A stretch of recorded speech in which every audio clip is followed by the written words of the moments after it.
Almost there, almost there.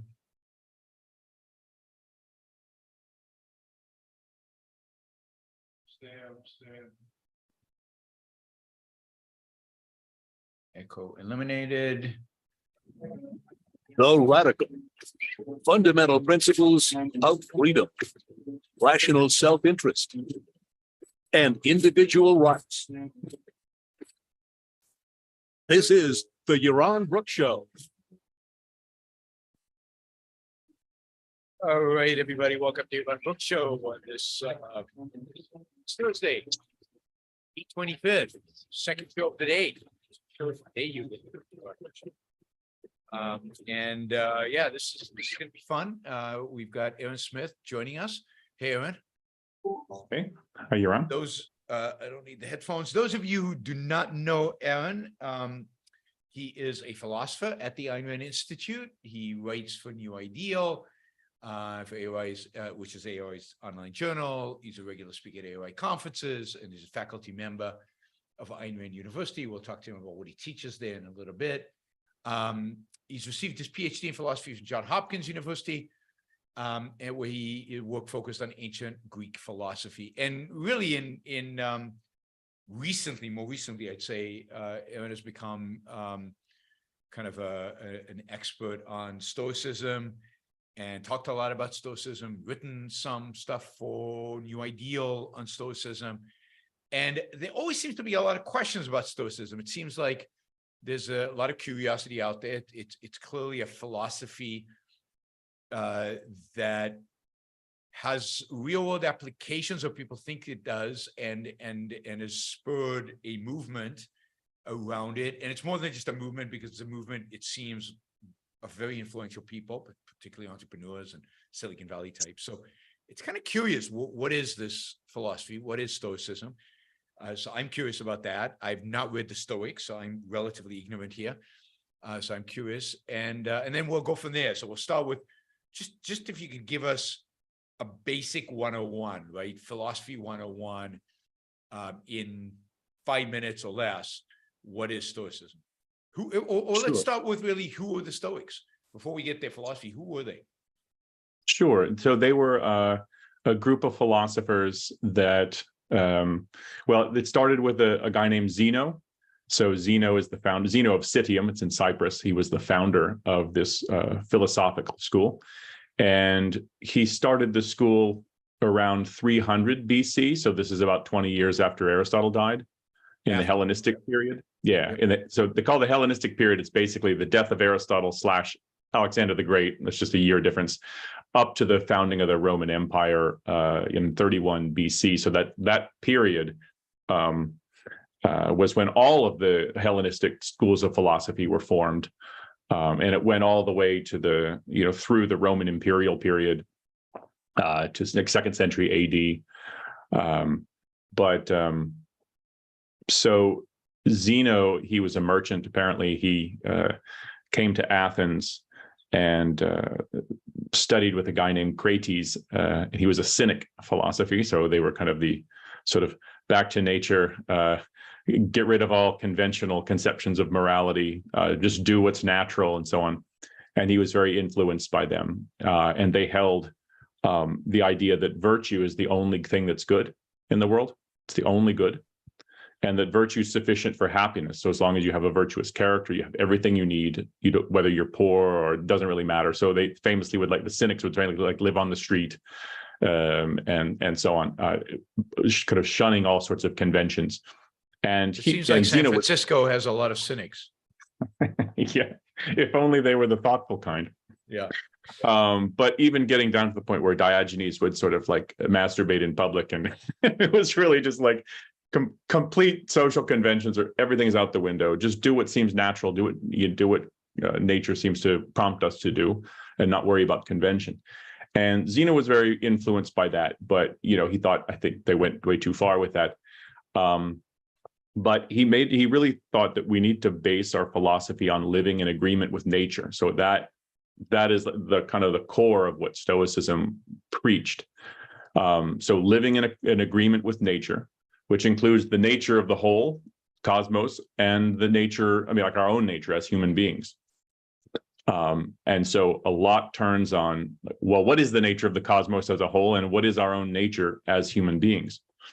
And their view, in effect, it's a very deeply religious view. It has a kind of a religious cosmology, religious metaphysics, where the universe is basically composed of inert matter, thoroughly blended with God, kind of a divine rational agency that creates, forms, shapes, directs the whole cosmos in its ordering, in its structure, in its development. They called God different names. They called it God, Zeus, fate, reason, because he's, in effect, it's a divine reason that permeates and shapes everything in a inexorable sequence and structure.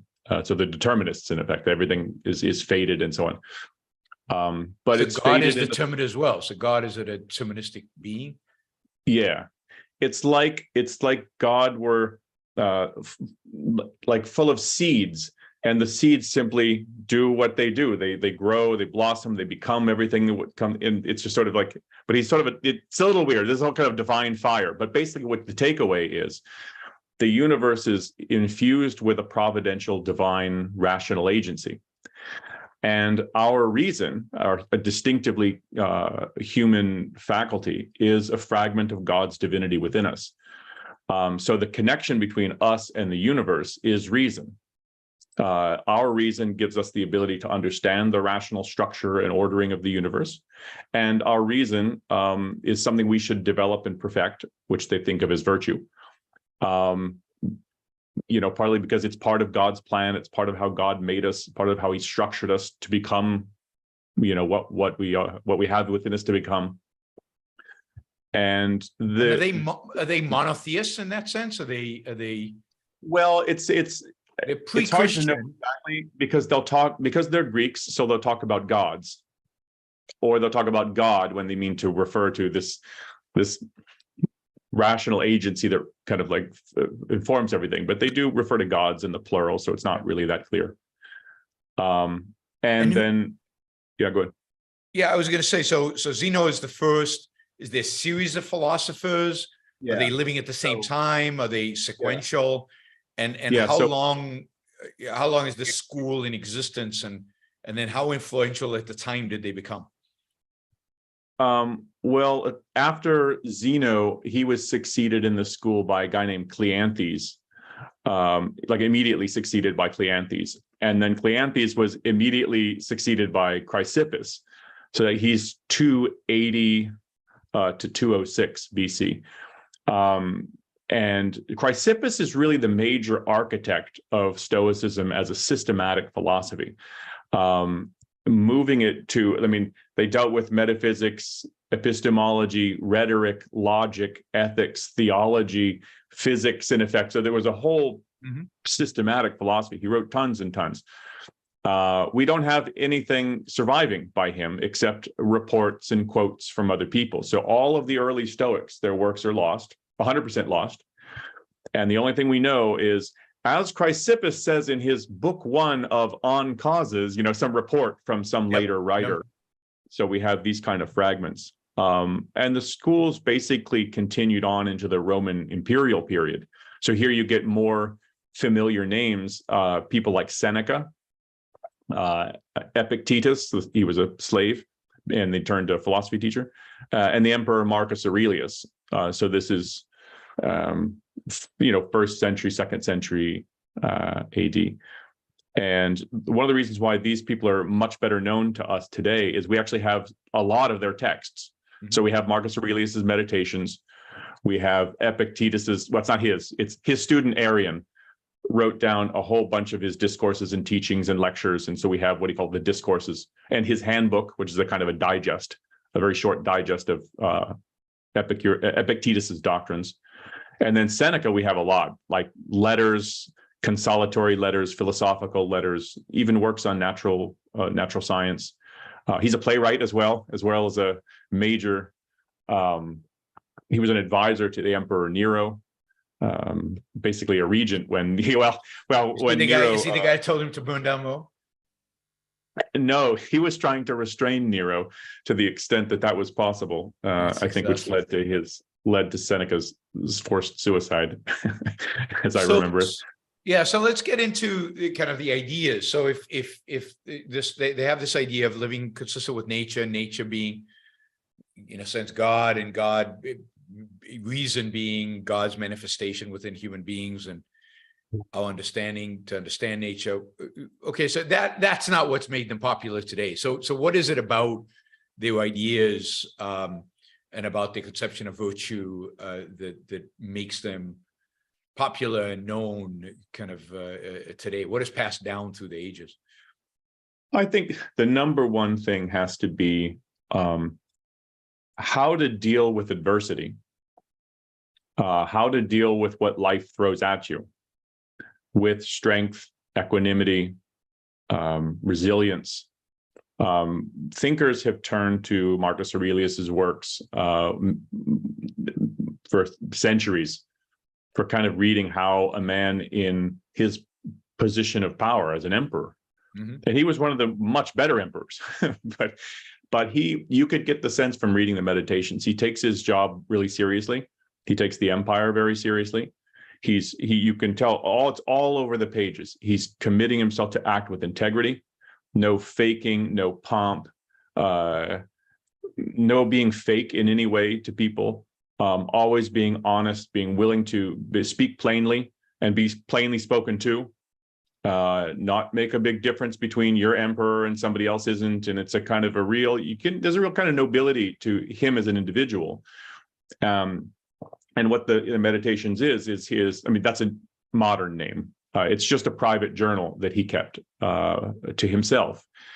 And you just reading how he reflects, imagine if you kept a journal, about trying to use objectivism to kind of to remind yourself about some of the precepts, remind yourself about some of the principles to, am I getting too angry here? Is like, should I really be thinking about this? Am I valuing the things in the way that I should, or am I not honoring the things that I should, or am I being distracted too much by this or that? And he's reflecting, and it's really interesting to read, to see somebody actively trying to apply their philosophy to the day-to-day problems he faces. Even the point of like he's in bed and it's nice and warm, but he's on a military campaign, he's out in a tent somewhere, and he's like, he's got to get up. He's like, it's warm in here, and he's like, look, but you were given a job as a man, as a Roman, you have to get up. There's a kind of a duty to fulfill, and you need to remember that, you're not born for pleasure and hanging around in bed. Nature sets limits, and you need sleep, but come on, you have a job to do, you have duty. And so he's constantly trying to remember and recall. He's like, keep your philosophy like your sword at your hip. It has to be something ready to apply and to use and to appeal to when you think about your life and where you're going and what you're struggling with. Well, that a lot about seems amazingly positive and consistent with objectivism, right? Philosophy is a tool that you have to live it. It has to be part of you. Yeah. Constantly. You have to internalize the philosophy. Yep. And part of internalizing a lot of these kind of reminders. The other thing that's related to objectivism is it's a philosophy that's meant to be lived. Like in your regular daily practical life. It's not, it's a whole philosophy. You can actually go study and read texts and work through the logical, and they did a lot of work on like syllogistic logic and things like that. But in the end, their view is that's not what it's about. It's about how to live. And so their view about how you should live, and which we can talk about, but it's underwritten. Their view about how to live is underwritten by a view about the nature of the cosmos as a whole and our relationship to it, and about the relation of reason to our lives and stuff. So it has definitely ties to a metaphysics, tied to a view of the nature of the world and our relationship to it. So it's not like you could just do ethics and you ignore metaphysics, in effect. But the purpose of doing the metaphysics and the epistemology is I have to know what's true if I'm going to know how to guide my life. I have to know the nature of the world I live in to know how to deal with it. And then it's how do I live? It has to be integrated with those two. It has to be consistent with those two. I think that's true. Yeah, that all sounds good. So what is their view about how one should live, what one should do in order to live? Well, there's a number of different things, but I want to give an image. There's a story told or an image given by, I think it was Hippolytus. He's like a 2nd century bishop or something, but he collected a lot of sayings and quotations and stuff from the Stoics and other people, but he said that the Stoics had this metaphor or an image of where a dog tied to a wagon, like a moving wagon or a moving cart. And he said the dog can either choose to walk with the wagon, recognize his place, right? He's being pulled along by the leash, right, on the wagon, and choose to go along, recognize his place and recognize where he is and what his relationship to the wagon is, and just walk along and he'll have a smooth life. Or, I'm embellishing a little bit, but it's the same thing. Sure. Or he can dig his heels in and try to pull back against the rope, but he'll get dragged all the same.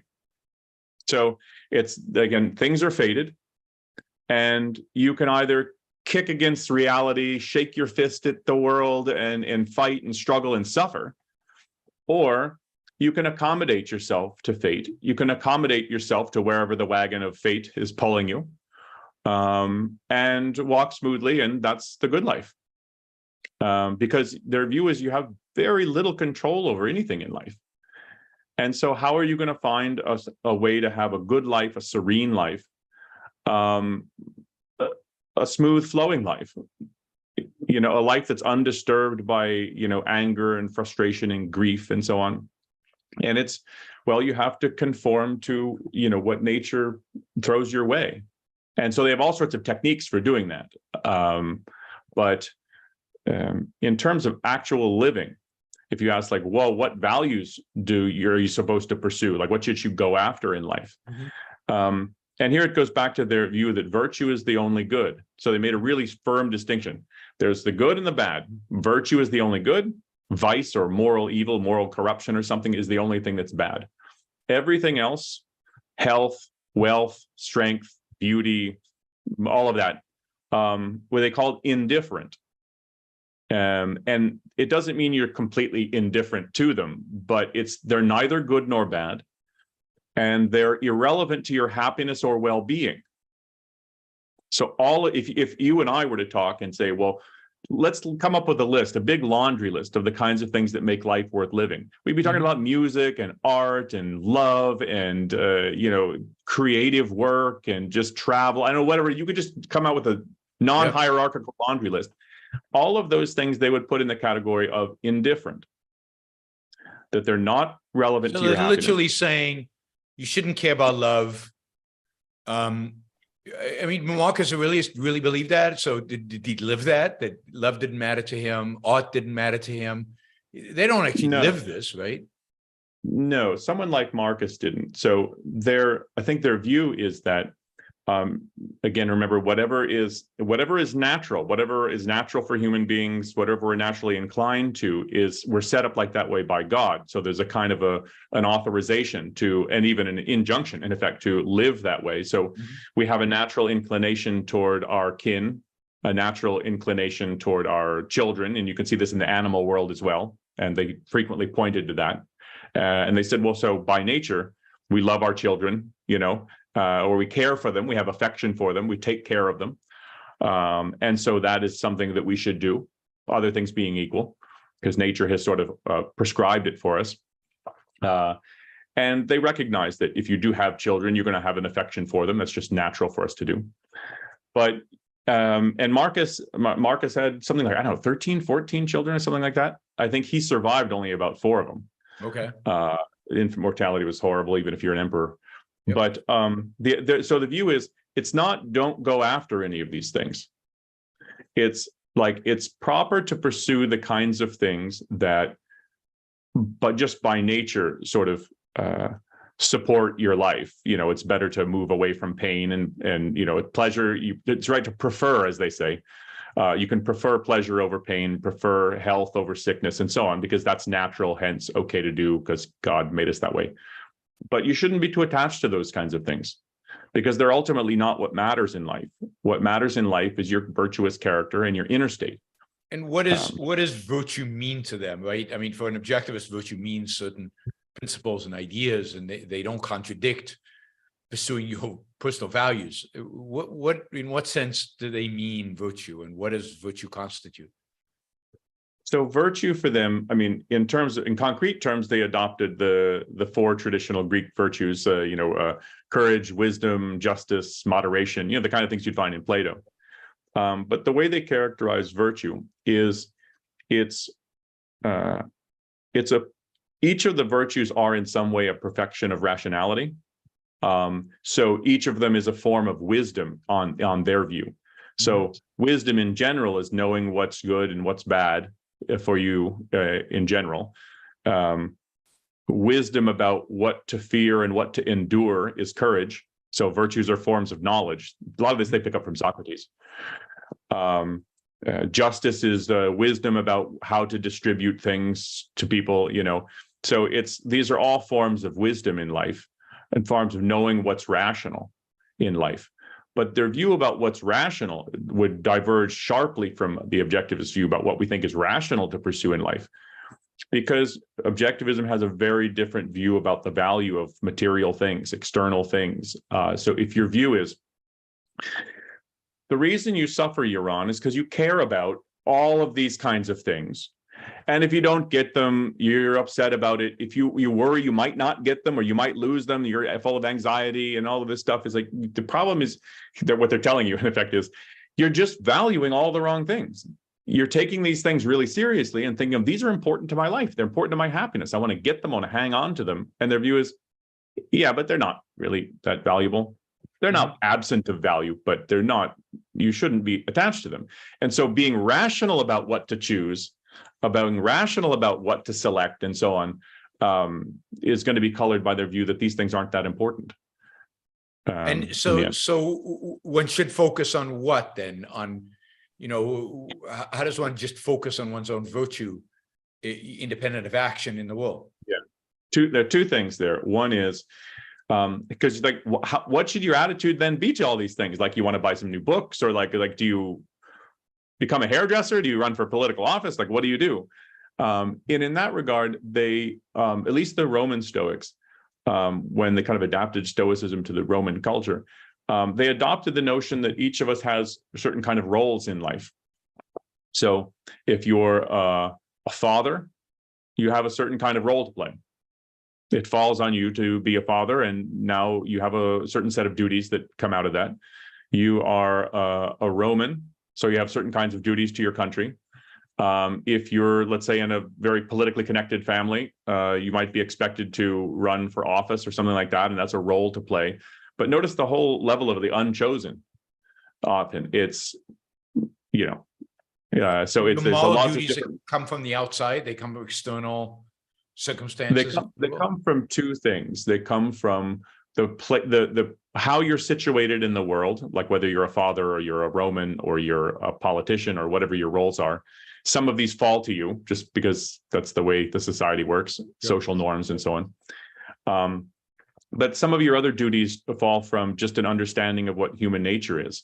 If we have a natural inclination to be social, to have an affection for other people, we have to look for some of our duties there. If we have a natural affection for ourselves and for our own constitution, our own physical health and stuff, so we have some duties there. So is this kind of a, where do we get those natural inclinations from? It's just there. God structuring us. God built us to be this way, so that we are interconnected with all other rational beings. Okay. So that's a kind of universalist view about mankind. We're all can we change that within us? No, but we can subvert it. So we can refuse to do what is natural to us and appropriate for us to do, given our constitution, or we can choose to ignore that and live an animal life, in effect. But all you're doing is you're severing yourself off from the human community. You're failing to uphold, you're failing to play the role God gave you, in effect. And so this whole connectedness and there's a kind of communitarian ethic that flows out of this fact. So I'll read you a quote from Epictetus. Mm-hmm. This will give you a nice taste of it. He says, consider who you are. You are a citizen of the world and a part of it. What is the job of a citizen?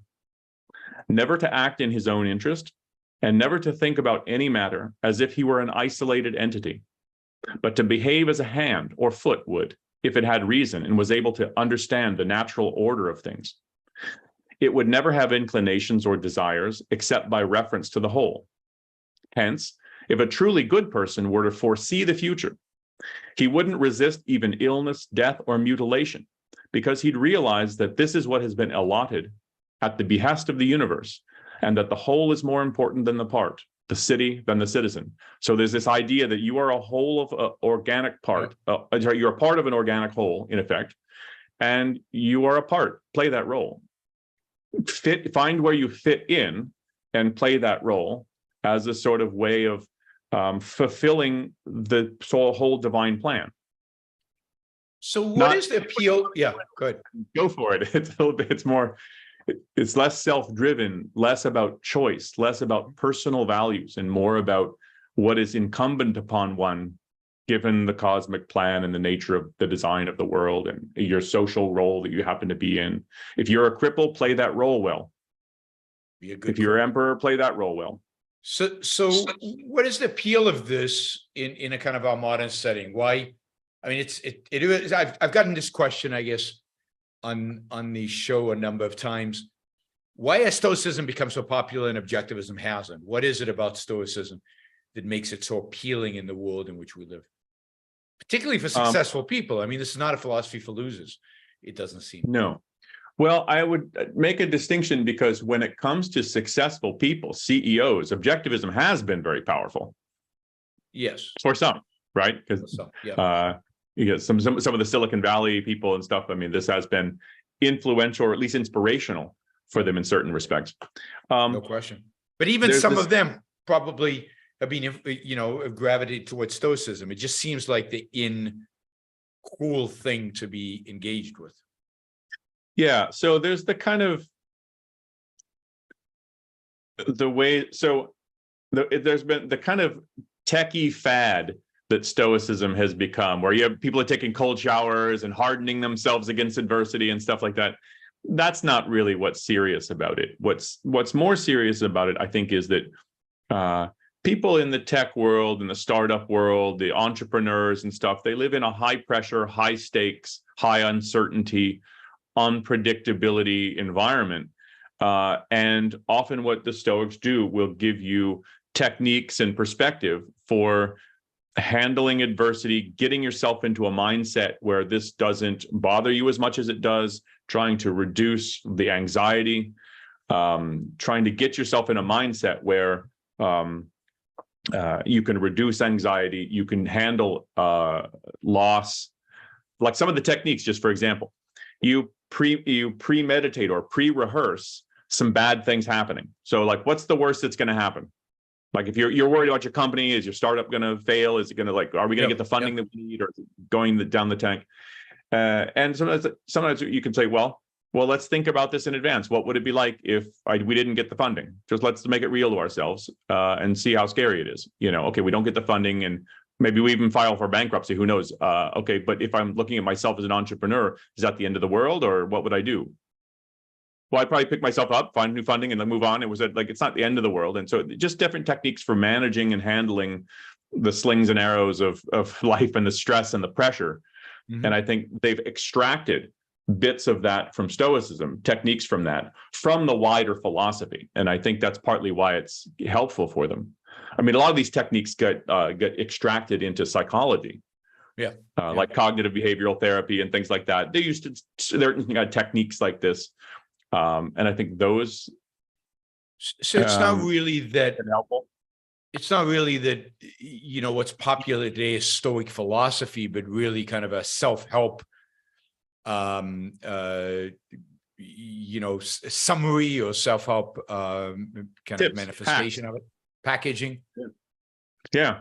I mean, these are kind of hacks and tips, and where hacks isn't used disparagingly, but just it's a trick, it's a workaround, it's a kind of a helpful thing that doesn't come packaged with a whole bunch of other stuff, There's the whole idea of God and determinism and all of that. Is that part of the Stoic movement today?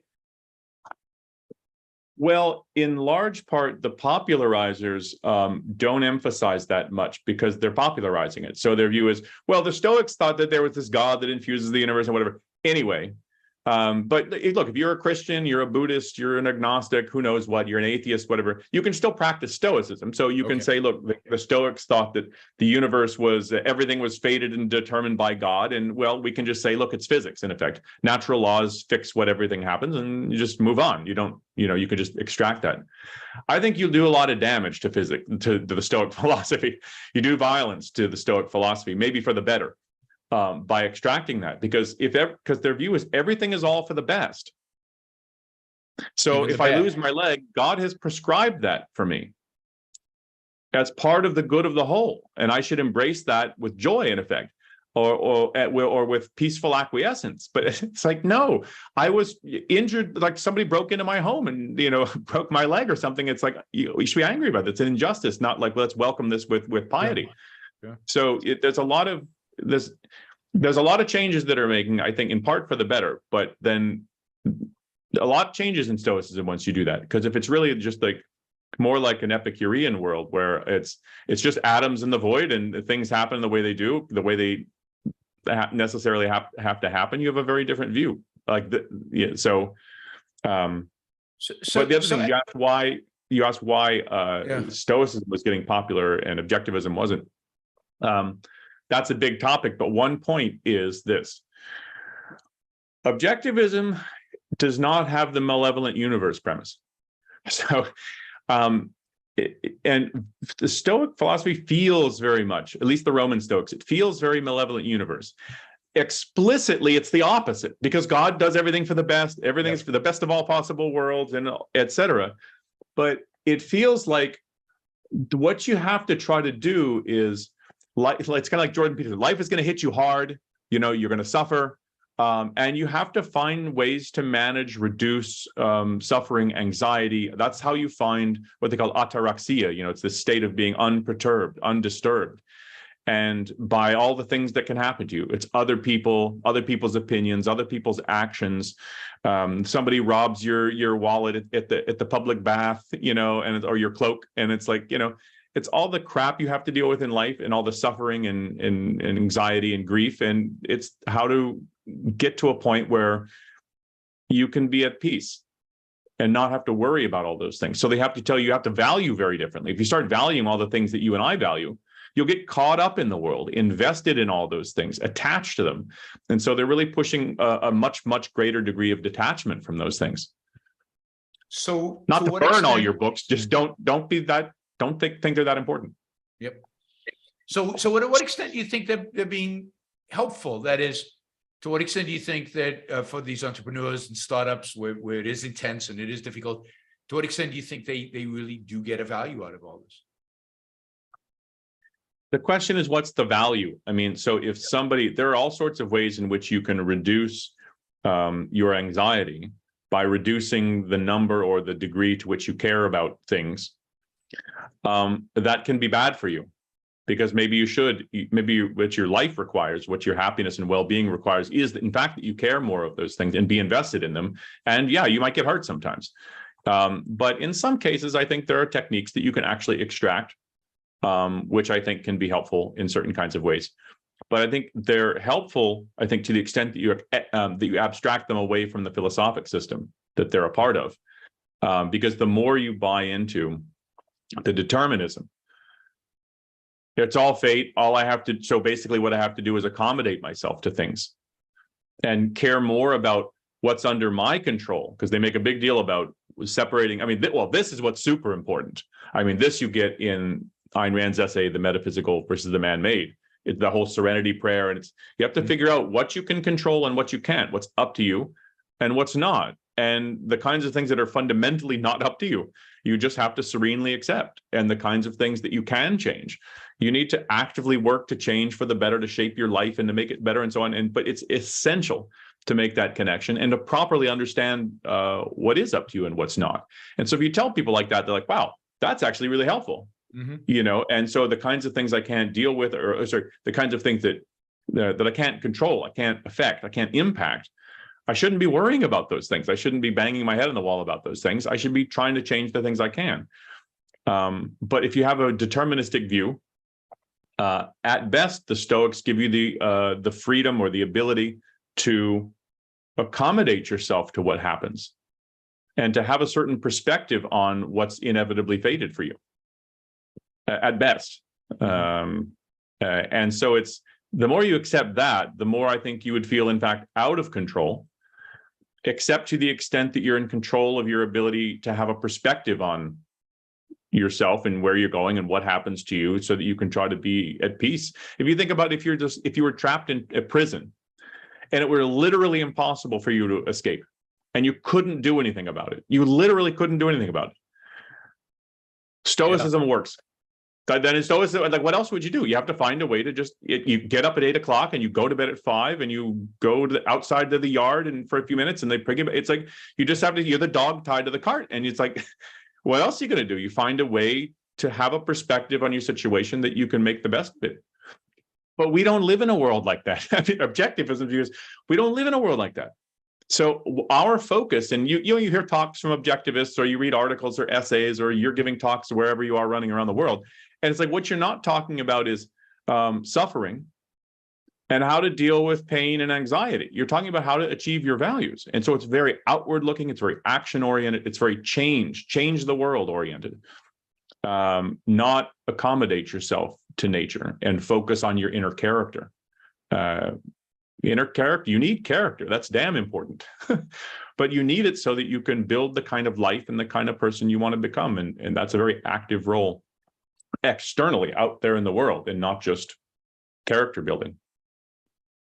All right, so guys, you can use the super chat to ask questions. Marilyn, thank you for the $50. Really appreciate that. About Stoicism, or you can broaden it. We'll take questions about anything if you'd like. So feel free to jump in with questions. I have one from Andrew. Andrew says, my impression is that many Stoics use it to cope with a malevolent universe premise. There is rationality used, but to deal with a faulty underlying base. Its life is suffering, and Stoicism is how to make it less. Is that how people are using it?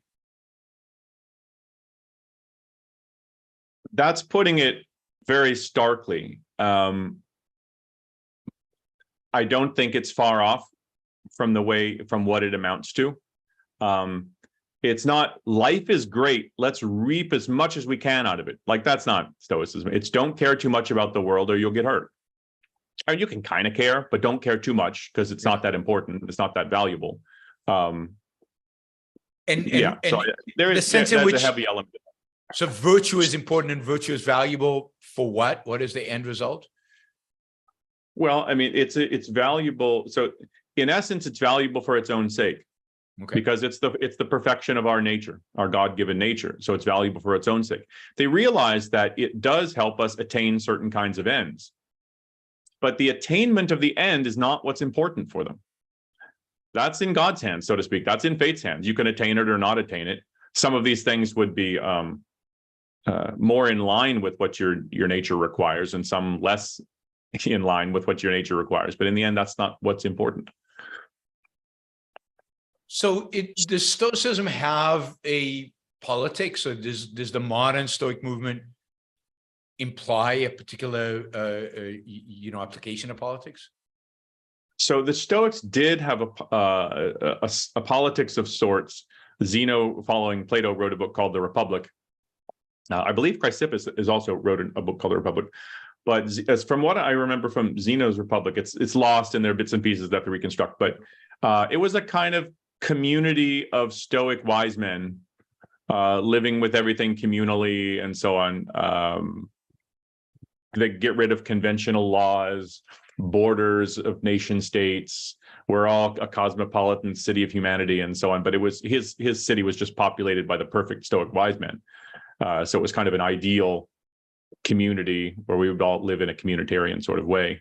Now, the modern practitioners, the modern Stoics today, will largely focus on the idea that We have a natural affinity for mankind. We have this interconnected interrelationship with all human beings as such. And so it pushes you toward a kind of a collectivist view where you should have concern for all mankind. Nancy Sherman, she's a professor at Georgetown, wrote a book called Stoic Wisdom.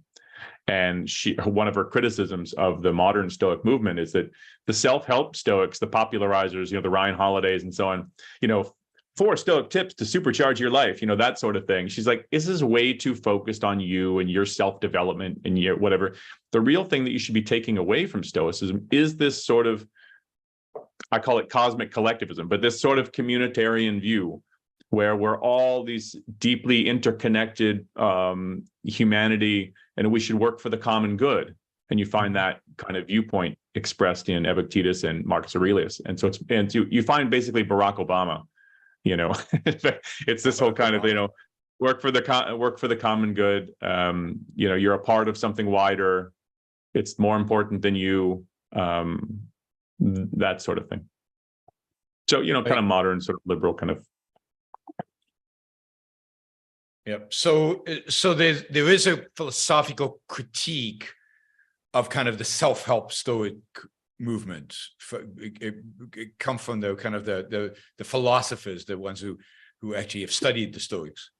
Yeah, the more serious philosophers do have a bit of disdain for, and I think understandably, for the kind of self-help things. Because you go to Ryan Holiday, it's like not only he'll give you like the 5-minute video and the 4 tips for today, but you can buy little coins and medallions with little Stoic epigrams and a little thing where you can put them on you. So it's all this marketing stuff and buy my book. And it's just a lot of this sort of marketing sales stuff. So there's a certain disdain that academics would have for that. On the other hand, a lot of Stoic philosophy is self-help. So it's a lot of therapy for the soul. There's no distinction between philosophy and psychology. So if you go to philosophy and you have problems, you're depressed and you struggle with things in life, and you go to the philosopher, he should give you some perspective and some wisdom on that. So they did both and didn't see them as distinct in any way. And a lot of what you get is you're in a bad condition.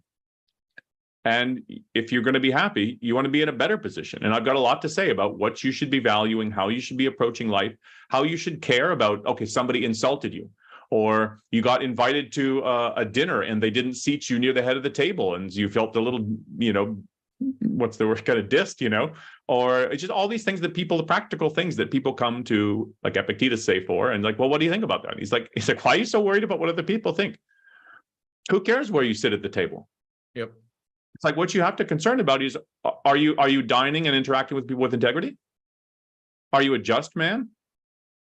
And so you see, it's on the one hand, you look at it and you go like, yeah, the determinism, this is kind of fatalism in effect, and this kind of detachment from the world. There's a lot that's really bad about it. And yet, if you read their works, you can go, yeah, I know people like that.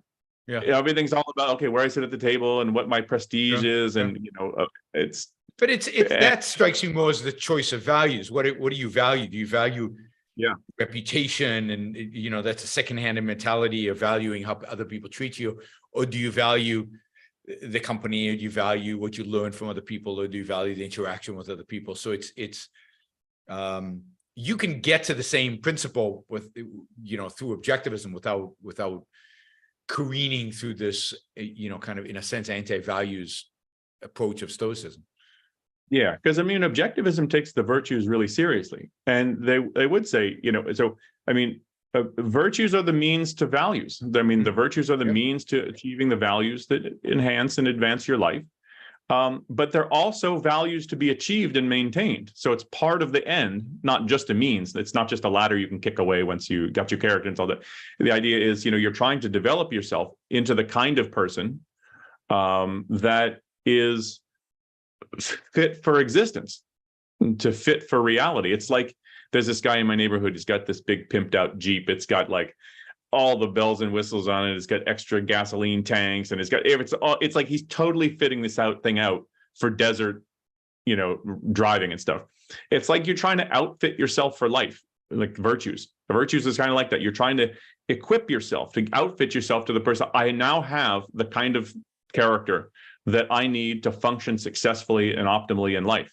Yep. And yeah, some tragedy might fall, and I don't, fully get what I want out of life, but I've become the kind of person that is fit for reality and fit for happiness and fit for success. And that's a major achievement. And so I would never do, oh, they make a big deal out of virtue. No, you should make a big deal out of virtue, but you don't need to sever virtue from value. Yes, and and that's what they do. detach yourself from the world to reach tranquility. You should embrace external things and want success from the world.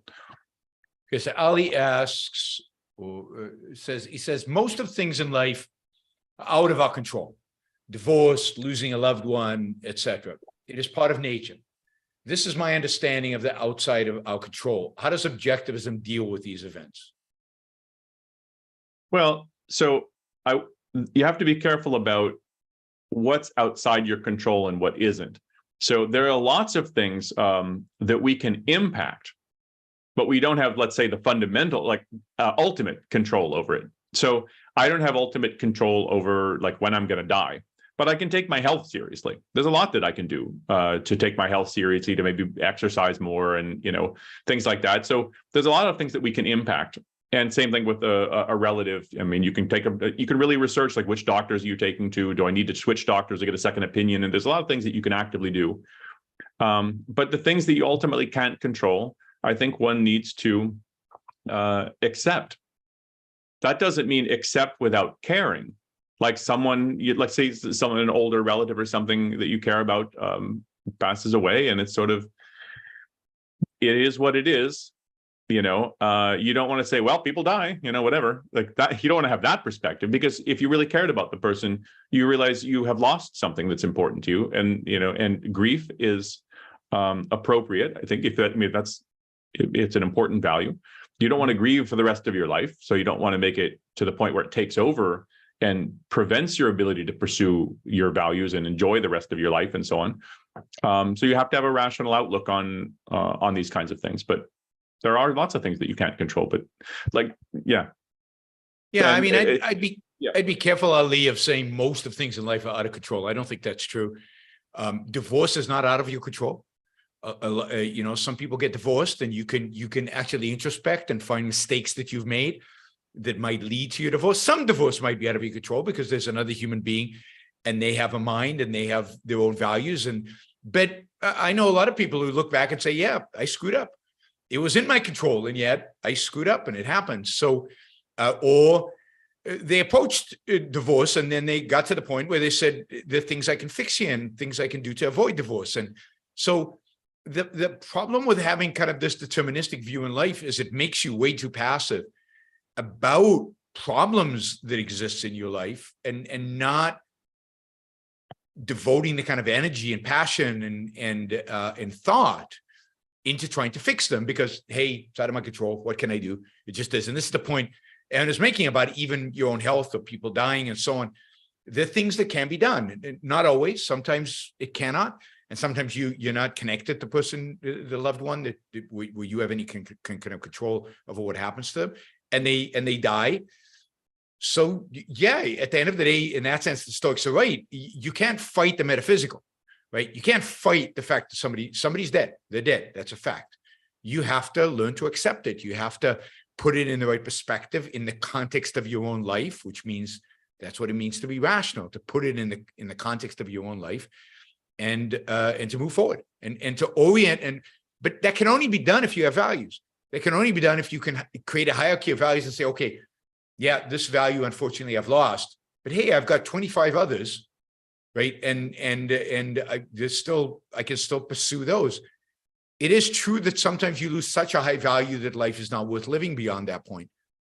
But that's unusual and rare that something like that happens. And the way Ayn Rand makes this distinction in the metaphysical versus the man-made, I think the Stoics can't make that distinction in the way she makes it, because there is no distinction between the metaphysical and the man-made if you're a determinist. Everything is metaphysically given, in effect, because everything is fixed and foreordained, and all the outcomes that happen are going to be what they are, irrespective. No, not irrespective, but they will just happen necessarily. So there are things that some people do, but in effect, that goes in the category of the metaphysical because it had to be. So there isn't really a category of, at least not in the way Ayn Rand draws it, because Ayn Rand says, the category that man made is the things that didn't have to be what they are. That they happen as the result of it because people make certain kind of choices, which they did not have to make. They could have chosen otherwise, but Stoicism rejects the idea that you could have chosen otherwise because nothing else could happen otherwise that it did. So, yeah. So where is the essay, The Metaphysical versus the Man-Made? Because I think Ali would benefit enormously from reading that. Do you remember? Yeah, it's in Philosophy Who Needs It.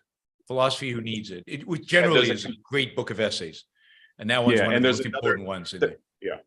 And the other really important one in that essay that's directly related to Stoicism is the essay called Causality versus Duty.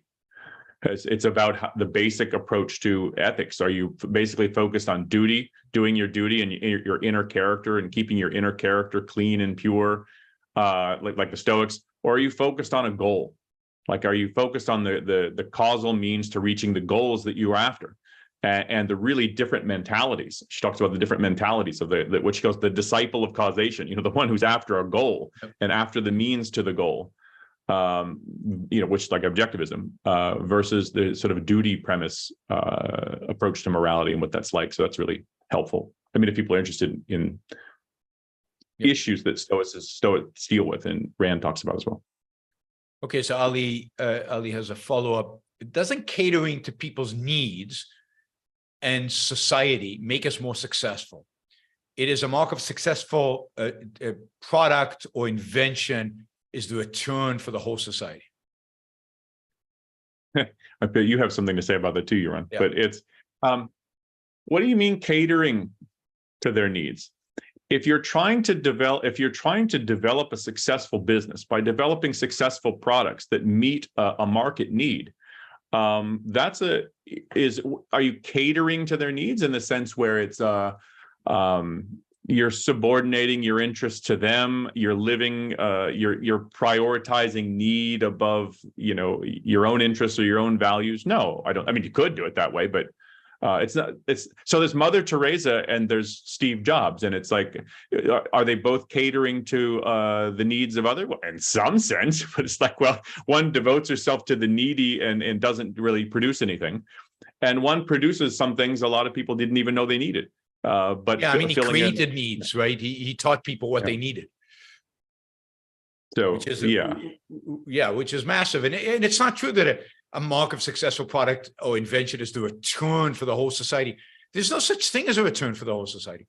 How do you measure a return for the whole society? Who is the whole society? Where is this entity called the whole society that I can measure the return to that person? A mark of successful product is, the return to the investor.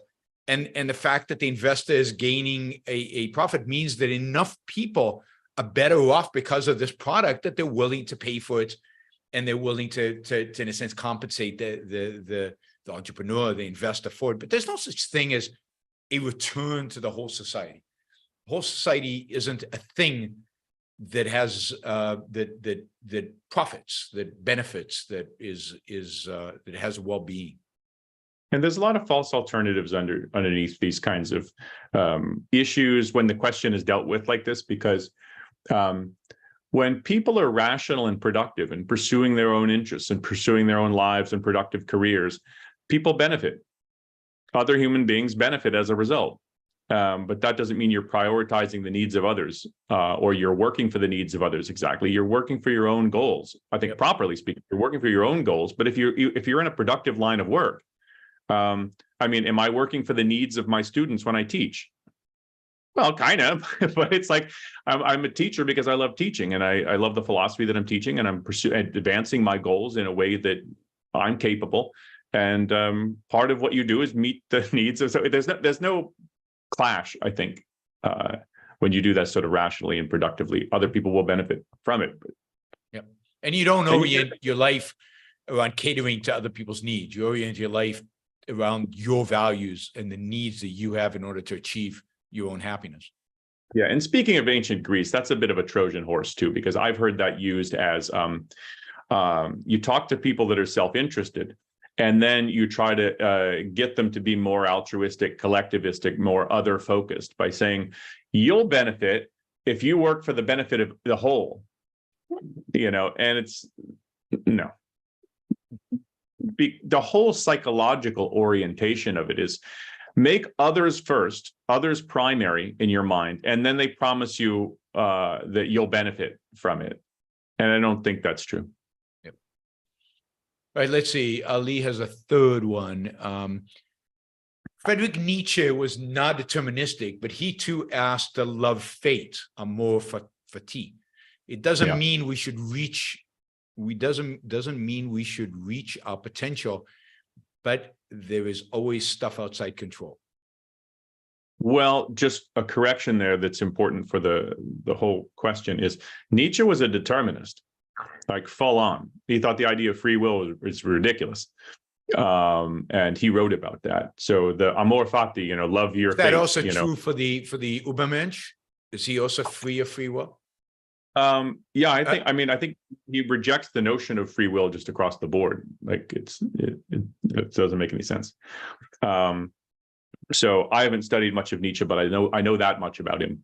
I think he talks about that in well, he probably talks about lots of places. He comes back to many themes, but I think I remember in Twilight of the Idols. I love reading Nietzsche, but no, he's a determinist. So maybe that just. And the question about Amor Fati is like loving one's fate. Even if what fate is awful? Perhaps. I haven't studied Nietzsche that much. What would the Stoics say if my fate is awful? If my fate is to suffer, is my fate to be crucified on a cross? Should I love that? Should I enjoy that? Well, you just made a mistake, Yaron. Yeah. You said it was awful. So it's life and death, pain and suffering, and they're neither good nor bad. They're not a component of or required for your happiness and well-being. So it's a kind of the mistake. I mean, physical pain you can't really do much about, but resenting your fate, you wind up nowhere in life, and it sucks. Their view is, well, it sucks only if you judge that it sucks. So the idea of judging that it sucks so that it doesn't happen again, evaluating failure and assessing it so that you learn, so that next time you won't fail, feeling the pain now so you learn not that you don't like it, that doesn't play a role for the Stoics? Yeah, I mean, they certainly talk about kind of hardening yourself against adversity. Like, I mean, the people now will talk about that. It's like, I read this book by William Irvine. It's a really popular book called The Art of Stoic Joy, or The Ancient Art of Stoic Joy, something like that. A terrible book, I think, but he recommends all sorts of techniques. So, go out. I find this stuff ridiculous, but go out in the winter with no coat. Instead of driving to the office, take the bus or walk. Take a cold shower instead of warm shower. This is ridiculous. You're trying to harden yourself. What are you, a Navy SEAL? Like, if you're a Navy SEAL and you're in BUDS training or something like that, you probably have to do a lot of that. Go without food, get in the cold ocean, just endure a lot of hardship, because that's what you're going to need to be able to endure when you're in the field, or at least potentially endure when you're in the field. And if you can't endure that, you better get out of the program, because somebody's going to get killed if they have to rely on you. So, but life isn't that. Life isn't suffering. It's not a bag of pain that you have to harden yourself against. It's like, and the distrust of pleasure that comes across in that book. I like food. I like cuisine, as you know. But he's like, we have to be careful of the attractions of pleasure. Like suppose you start getting into fancy food and like appreciating wine and things like that, and then you can't just enjoy a mac and cheese at home or something like that. And I don't really gravitate to mac and cheese, but pick your concrete, toast and butter, just something simple. It's like, that's not true. It's just not true that you somehow get trapped into this luxury treadmill and you can't enjoy something simple. You know who enjoys things that are really, really, really simple? Chefs. Yep. My first job, I worked in this executive chef, this is in a restaurant, and he came to me, iceberg lettuce that's got the white part at the bottom, that's really crunchy and firm, and people always throw that out. He's like, I love this part of the lettuce. He said, Aaron, he's like, taste this. And it was like, it's just like this fresh, bright crunch, a little bit of liquid, and it just sort of really interesting. And he just, a lot of chefs will appreciate really simple things, but it's about discrimination and expanding the range of things that you can appreciate and enjoy, not wrapping you into some, treasure pot. So Gail asks, great discussion, Aaron. I'm wondering if the popular self-help seminars called Landmark is based on Stoicism. I don't know the seminars. Okay. I know a little bit, and there seems to be some influence, but I don't know that. Landmark goes back to the ES something from the 70s, where they'd lock you up in a room and you could go to the bathroom. I mean, there were all these weird psychological things. So it goes back to that. It might have some Stoic influences, but I don't think it's explicitly Stoicism. Although I might be wrong. I'm not an expert on that either. Let's see. I know some people who've gone through Landmark and like it, and I'm sure it has some positives psychologically for people. Yeah, no bathrooms. It was the 70s, I don't know what that means. What is the Stoic view of death, and how does it contrast with the Epicurean view that death means nothing to us? I think so. There are differences in their metaphysics that relates to death, but I think both, in the case that death is nothing to us, I think both would share. For the Epicureans, death is simply the dissolution of our atoms. I mean, we're just sort of made up of atoms, and death is just the dissolution of that. Mm-hmm. One of the reasons why they made a big deal out of that was, again, part of trying to reduce people's suffering. And I think the Epicurists thought one of the major reasons people suffer in life is religion. And they're afraid of the gods and what the gods will do, how they'll judge them or punish them. They'll go to the underworld, or kind of the afterlife, in effect. They go to the underworld, and it's dark and gloomy, and who knows what happens there. And it's like a big boogeyman hanging in the background of their lives. And he says, you need to get rid of that garbage. He accepted the idea that there were gods, but they're also made of atoms, and they have nothing to do with this world. They don't do anything. There's no afterlife. It's just, you dissolve just like anything else would dissolve. And there's no soul or afterlife that you're lamenting your fate, or damn it, this sucks now that I'm dead. It's like, you're not there. So it's like, I think that view, like where death is, you're not, it's like, so the only thing you're going to know is life. And so they have this statement, death is nothing to us. And the Stoics had a similar sort of view that, again, there's no afterlife. You just sort of dissolve back into the universe. And again, life and death is part of the category of indifference. Mm-hmm. Yep. But it's about having a right character in the response to death. He's like, Socrates can get hauled off to prison and they can put him to death, but he doesn't have to go groaning and moaning. He can go with dignity and in a clear head. Jennifer says, in the past, there were plenty of things thought to be uncontrollable, like disease. It turned out those things were controllable. If you just give up, you will never know. Right. So some things that we thought were metaphysical turned out that can be changed by man. Yeah. The beauty of science. I mean, that's certainly true. I mean, I would imagine that, the more of this kind of thing is known, a philosophy like Stoicism could adapt to that. But I guess the point of the question is probably like, don't be too passive about thinking, well, I mean, but again, if you're more of the determinist, more of the things are already preset, I think it induces a kind of passivity. Now, one of the reasons why because if you say, well, they're all determinists, everything's preset, why don't you just lay on your couch, right? There's that sort of thing. But Epictetus had a response to this, which I think he's drawing on Chrysippus. He says, everything is fated. Everything that is going to happen is going to happen, but I don't know what's going to happen.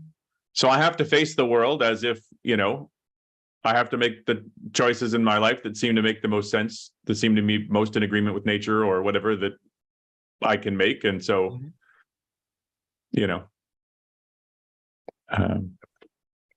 right. Yeah, a little bit like pragmatism. Yeah. Andrew says, in Atlas Shrugged, when Dagny says we never had to take it seriously, did we? The world is crumbling. how would one maintain a benevolent universe if existentially there was evil all around?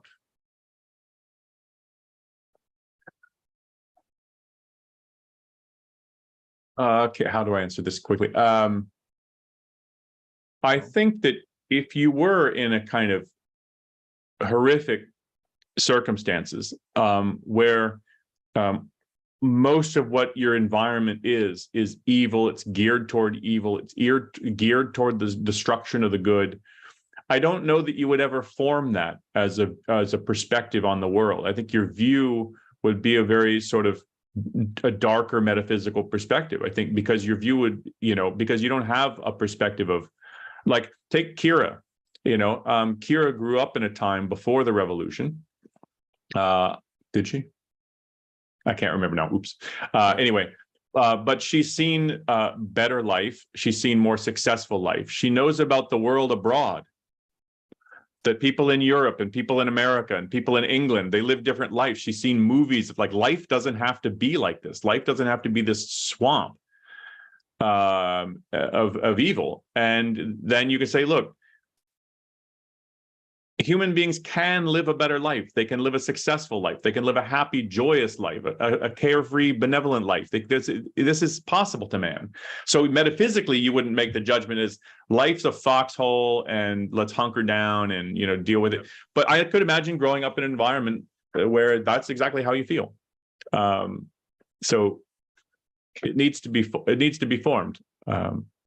Yeah, I mean, people react very differently to even, being in a place like a concentration camp or a gulag, and some people do indeed just accept it and give up or conclude something about the malevolence of the universe and malevolence of man. And other people somehow manage to sustain that memory of what life is, what is possible for life, and and how to and how to survive and maintain kind of a benevolent view in spite of the horrors around you. Dagny, but Atlas Shrugged is not that kind of, the world is crumbling, but within Atlas Shrugged universe, the reason she can maintain the benevolent universe, because she's looking into the face of John Galt, and she knows she's looking into the face of John Galt. So, the universe is, in that sense, the world is not crumbling. The world over there is crumbling. Right here, Dagny Galt, yeah, I mean, everything's good. And that's what's important. And that's what she's trying to say. This is what's important. Everything else is nonsense. And I think even if she hadn't, and this is speculation about the character, but I think even if she hadn't met John Galt, he's the final integration of it. Yes. We never had to take it seriously. Yes. Like, here's the fully real made real. And it's like, so she always kind of knew it, but this in a way just sort of, it made it fully real to her. But even if she hadn't, I don't think she would have gone malevolent universe. I think she would have known we were the good. We made everything good and what's possible. And other people, because of the way they functioned, they ruined it. It's not that the universe is inhospitable to human happiness, is that people aren't thinking, and they're not thinking, they're conforming, they're evading, there are all sorts of things that are ruining things. But I know who are the movers, I know who are the good, I know who are the productive, and I am one of them. Yeah, that's important. All right, Marilyn has a question on a different topic. So let's finish up on the Stoics before we get to food. Hookham asks, was this philosophy in Roman law? If so, how did they deal with criminals that exploited the philosophy? No, the philosophy wasn't codified into Roman law, even though it was popular in the Roman period among the people who had time for philosophy. It appealed to them, but no, it was never codified into law.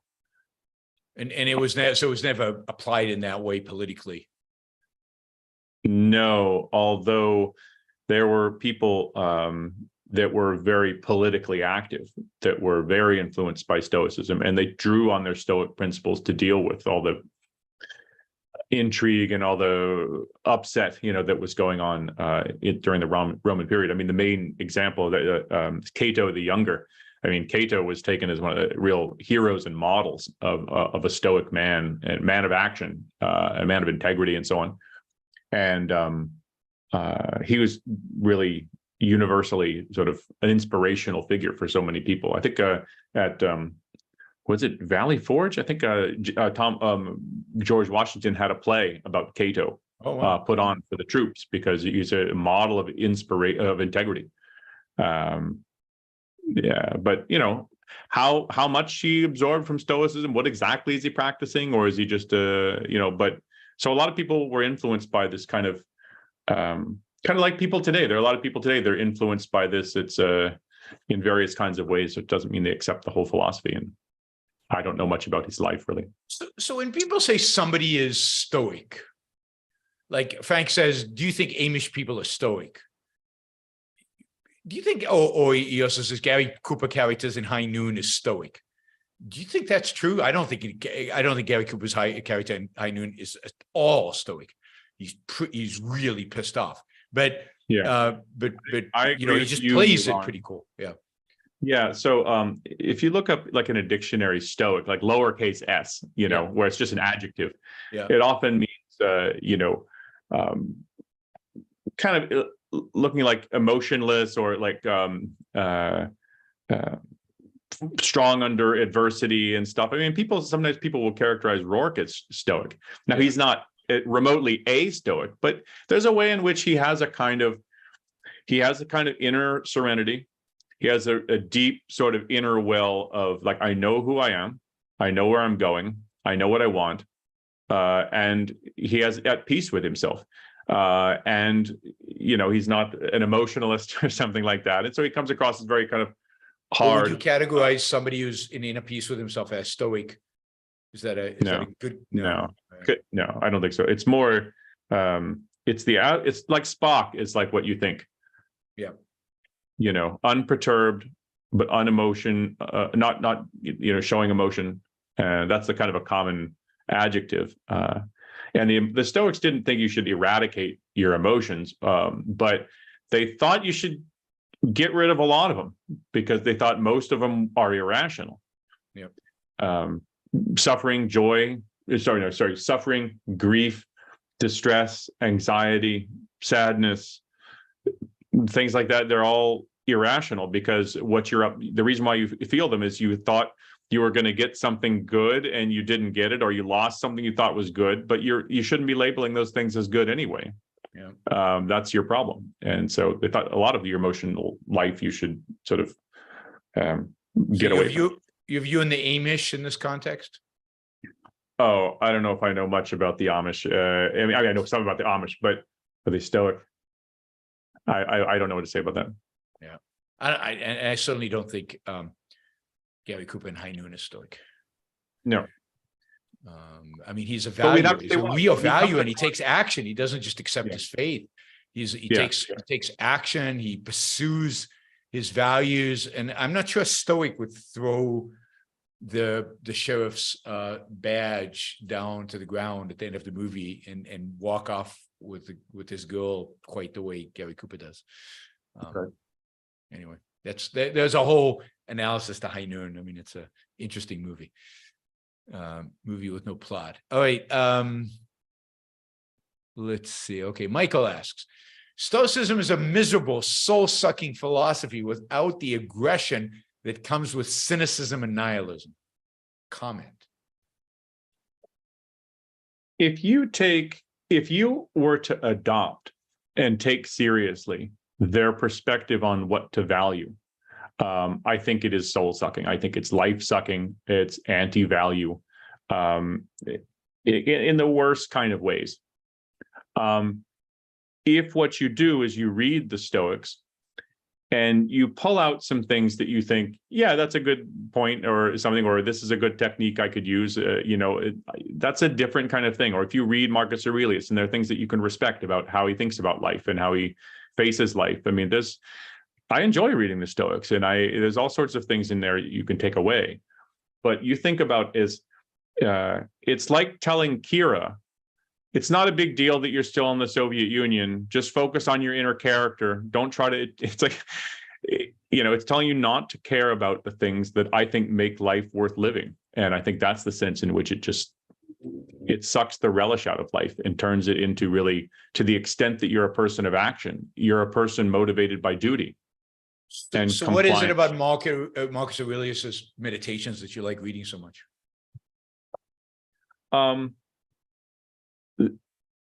His focus on authenticity, his focus on integrity, of being the opposite of a Peter Keating,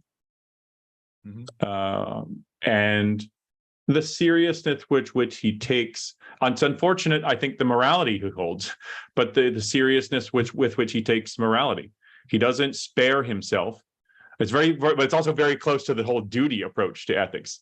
You're hard on yourself, and you gotta, but I think it's not hard to become sympathetic to him as an individual when you read this. But also, it's a sad book, because at the same time where he says, basically everything is all for the best, and he has some very nice passages about that, to kind of like poetically kind of talking about how God structures everything and nature's beautiful and so on. But at the same time, you get him saying a lot about how fleeting and unimportant everything is. And I think that's important, actually. It's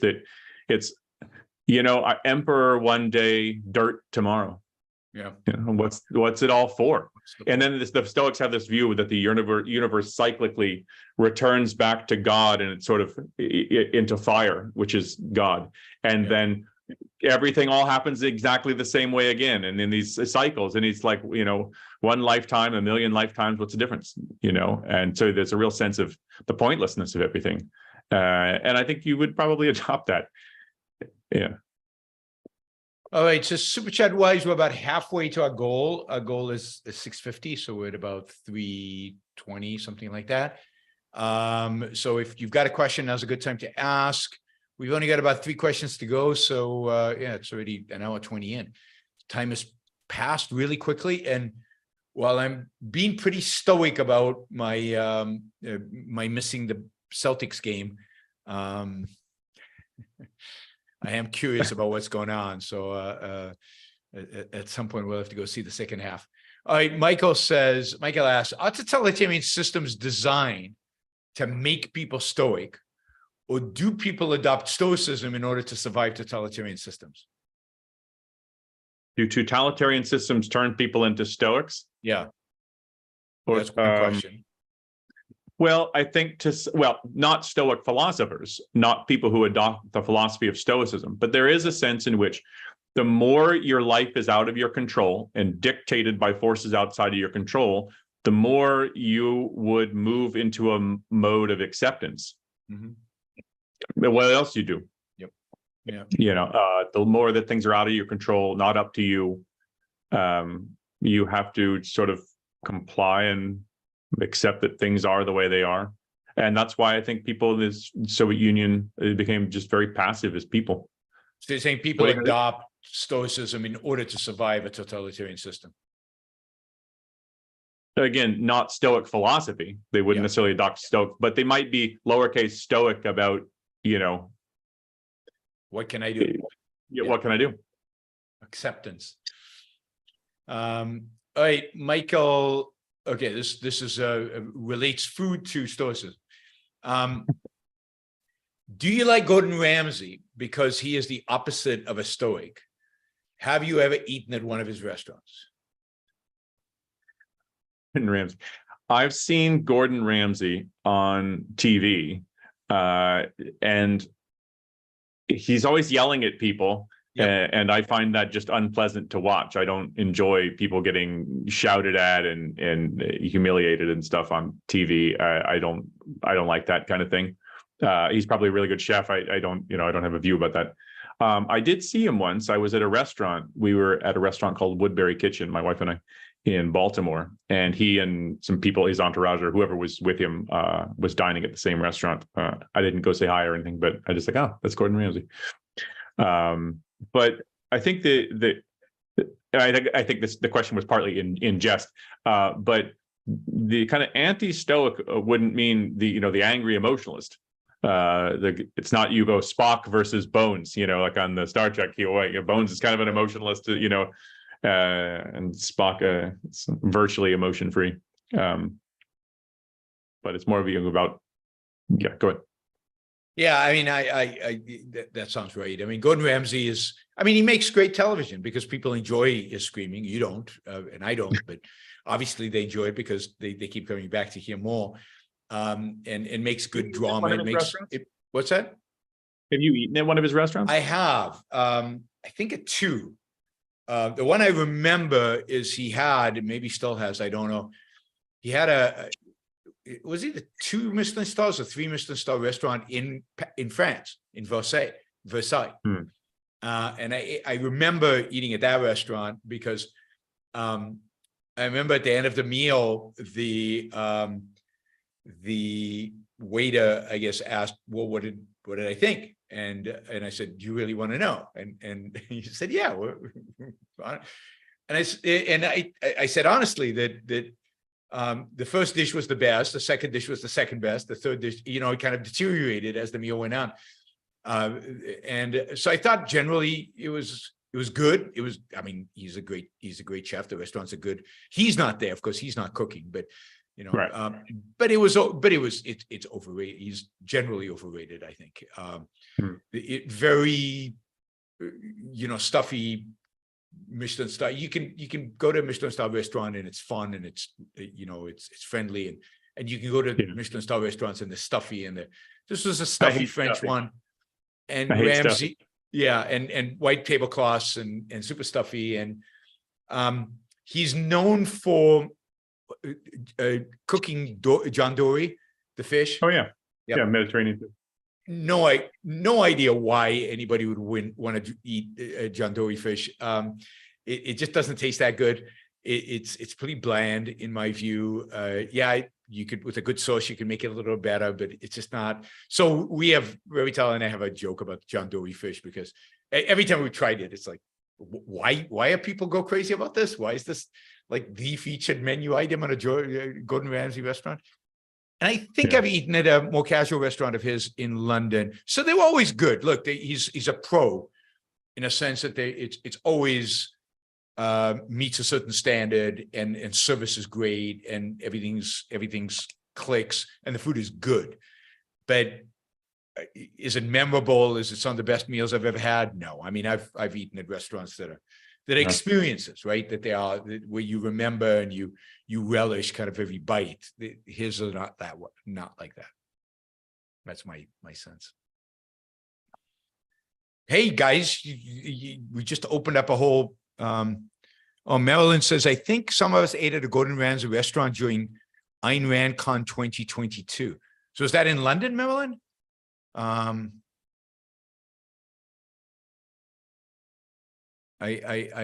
don't know. All right. Let me just see. All right. So I don't know who those people were. Let's see. Marilyn also asks, one second, let me just do something here.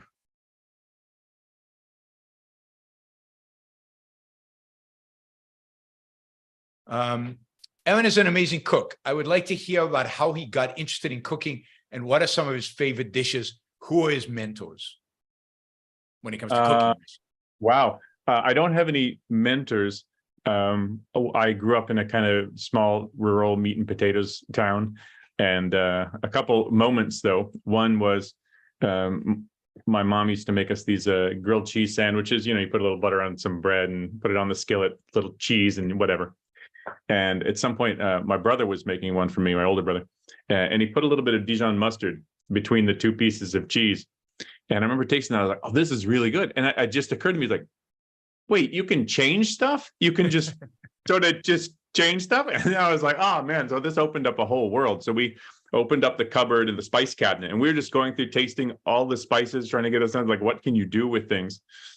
And then, not much happened after that, but I was, I tried, I think, sushi for my first time when I was about 11. We were in a field trip for school in Washington, D.C. And they let us loose in, the old post office pavilion there. It's all retail and shops now. And went up to the top. Everyone ran to the Chinese restaurant or they went to the pizza place. And I went upstairs and found this sushi place. I spent all my money on like 3 pieces of sushi. Yeah. And they're like, this is really cool. But then later it was just, I didn't have any money and I needed to find ways to make things taste better. And so I started experimenting with what can I do with ramen noodles.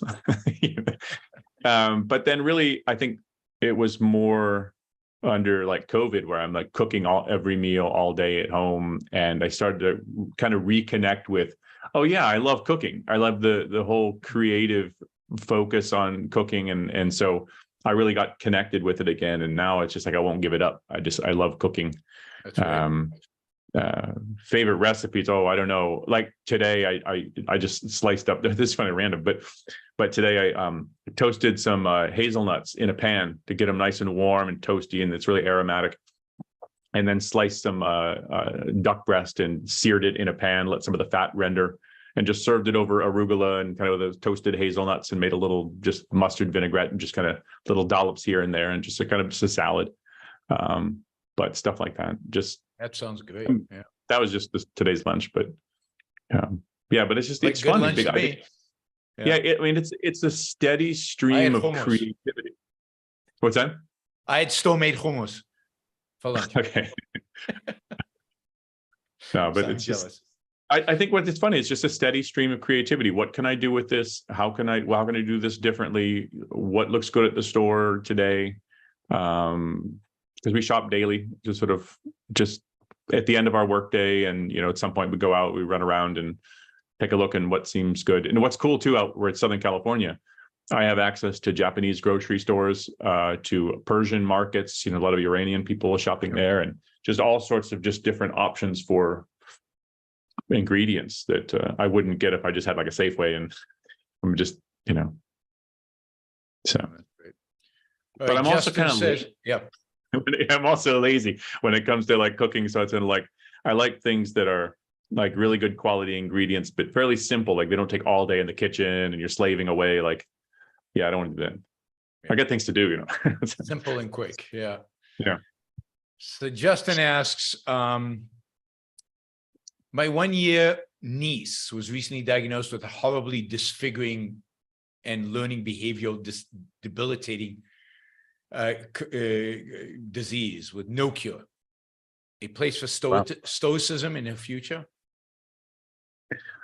I don't think throw stoicism out the window 100%. That's what I would say to that.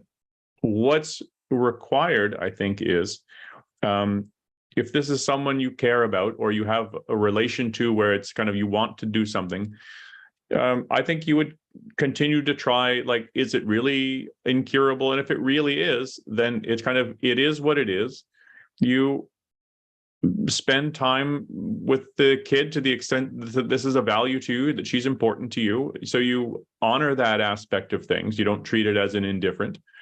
And again, to the extent that this matters to you, there's something important to you, you would want to think like, well, are there other treatments that can be done? Are there different opinions? What kind of evolving pharmaceuticals or techniques are being thought about, or sort of in the pipeline in some way for trying to address these kinds of things? Now, I have no idea about the condition, so I could be just completely wrong, and there's nothing at all you can do about it. You just have to accept. And then what values can she pursue in spite of this? What values, given this, where can she find joy in spite of the condition she has? Yeah. And that is the point is to always be pro values orientation. Yeah. Like when I was teaching gymnastics, I got one guy came in, wanted me to do a private lesson with his kid. It's not really gymnastics. He just wanted to take a use of the mats and the safe environment and stuff, but he was really autistic. And he couldn't communicate very well, like at all, like a few words, and you can get a sense of what he's talking. He was about, 10 or 11, but he was clearly had a blast when he was there. You could tell him he was really having a good time. And, and it was, his dad would sit up in the stands and just, I think he drove truck or something like that. So he didn't have a lot of time, but he would just really try to get his kid to have some joy in their life and to enjoy themselves. And even though it's much more limited, and he knew the situation. Yep. He would sort of accepted it. This is what his life will be like, to the extent that he can live a life, and I'm his father, and I want him to live as good of a life as he can, and however that ratchets up or ratchets down for this little girl. I mean, I think it, but yeah. So we have two final questions from Mark. What ancient philosophers do you enjoy or would recommend to new objectivists? And then thoughts on Peikoff's analysis of Western philosophy. Recommend to new objectivists. Depends what they're aiming at. I really enjoy reading Plato. Ayn Rand hated reading Plato. I enjoy reading Plato. His works are funny, stimulating. I think they show you what it really looks like to try to really grapple with a problem when you don't know what the answer is, and to try to work through the kinds of questions that you need to ask, and all the dead ends and false starts and circling back around. It's like, no, wait, let's question that again. And I think there's a real value in that if you're trying to think philosophically and appreciate philosophic thought. I enjoy reading Aristotle, but Aristotle's a more difficult philosopher, I think, to read. When I read a bunch of Ayn Rand, and then I heard she was interested in Aristotle, I started with the categories. It's a very, very dense, difficult kind of work, but I really put in the work to try to understand what was going on there. And once I came to understand what was going on in there, I thought, wow, this guy's a genius. Yeah. It just took me a long time to figure out what the hell is going on here. But there are other works that are more accessible. It just depends what their aim is. If they're looking for something closer to objectivism, or are they looking for something to learn more about Greek philosophy? A great place to start is where most people start in your intro 101 philosophy. You start with Plato's Dialogue, the Euthyphro, because it's really about the idea that we operate with these concepts all the time, and we function in our lives using them. And we often don't have a clear grasp of what those concepts refer to, what they really mean. Yep. And it's really important to interrogate those concepts, if you want to use it that way, put it that way, and figure out, are we really taking our ideas seriously? Are we taking our lives seriously? And that's a good one. So thoughts on Peikoff's analysis of Western philosophy? In the I assume he means in the course. Yeah. I love that course. I think it's a really good course for if you're trying to get. I mean, you might have a quibble here and there about how do you interpret this philosopher or that philosopher. But welcome to philosophy, right? Yep. That's the world. But I think what's great about the course is, well, there's a bunch of things are great, but one thing I want to point out.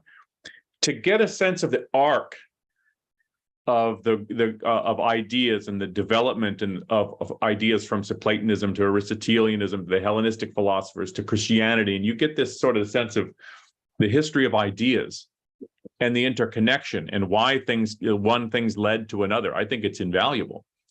So I took that course before I had my first university course in philosophy. So I came in there now. I probably held a lot of these Peikoff's views a little second-handedly, because I hadn't read these people yet, but I had this real sense of there's a logic to all this, of it, yeah, and a sense of a scope and a sweep of it. So by the time I start reading Plato, it's like I can already see where this is going, and I know that the other people in the class might not know where this is going, but it's like you can see how this relates to other things, and I found that super valuable. So Frank asks, for Plato, is Atlantis a real place of fiction? I would say fiction. So he talks about Atlantis in his dialogue, the Critias. It's a short little dialogue. So if you're interested in that, take a look at the Critias dialogue. It's short, but he talks about it in one more dialogue, but I can't remember which is, but Critias is the main source. No, I don't think it's meant to be real. All right. Last question from Mark. He asks, what led you to objectivism, and where can we find your work? What led me to, oh, thank you for asking that, by the way, but what led me to objectivism, there's the kind of who I was before I read Ayn Rand thing, and that was a very independent-minded person who hated conformity and just wanted to go his own way. And I hated faith, and I'd given up religion, and I thought that that was false. And at some point, a friend of my brother's gave me, or told me, recommended The Fountainhead. He thought I would like that book. I couldn't stand this guy, but he recommended The Fountainhead for me for some reason. And I finally got around to reading that when I was about 19, turning 20, around there. This is like 92. And I read this and I fell in love with it. And I hadn't heard of the author, so I didn't know who. I called her Ayn Rand for like 2 years, so I'd never heard her name pronounced. Yep. This is before internet, so wait, no, is it? Yeah, maybe. But so 91 is before internet, yes. Yeah, on the back of the thing it said she wrote another book called Atlas Shrugged. So I read that, and then I was like, okay, my whole world is different now, and I need to think about what I want to do. So I quit college. I went back to coaching gymnastics. For the next 2 years, I just read everything by Ayn Rand and started thinking about, and she sold me on the subject of philosophy. And it's like, no, this is where I want it to be. And I found out about ARI because they had those little tear sheets. Yep. In some of the anthologies, and I kind of wrote it out and snail mailed it out, and I get this little Second Renaissance book catalog, and I see all of these lectures by Peikoff and Dr. Binswanger and stuff that you could order, and I was like, I couldn't afford them, but it was like every once in a while I would get one. And it just, and so I went back to school to study philosophy. Eventually became a professor and joined ARI.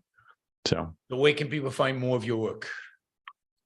Well, if you just Google Aaron Smith, Ayn Rand, you'll find my my expert page, how they call it, an expert page, on ARI's website. And that'll, and if you Google Aaron Smith, Ayn Rand on YouTube, you'll find a bunch of the things that I've done there. Like, I don't have my own website. Maybe I should, but. Well, this has been great. Thanks, Aaron. I've had a lot of questions over the years on Stoicism. So now hopefully I'll have some way to point people and send them to, because we've covered the topic. Really appreciate the time. And, my pleasure. Thanks for having me. And I'll see you at Ocon, I guess. Oh, yeah. Okay. See you in Miami. Excellent. Thanks, everybody. Thanks to all the super chatters. Really appreciate the support. Thanks for all the questions. And I will see you guys tomorrow morning for another Yaron Book Show. Thanks, guys. Bye.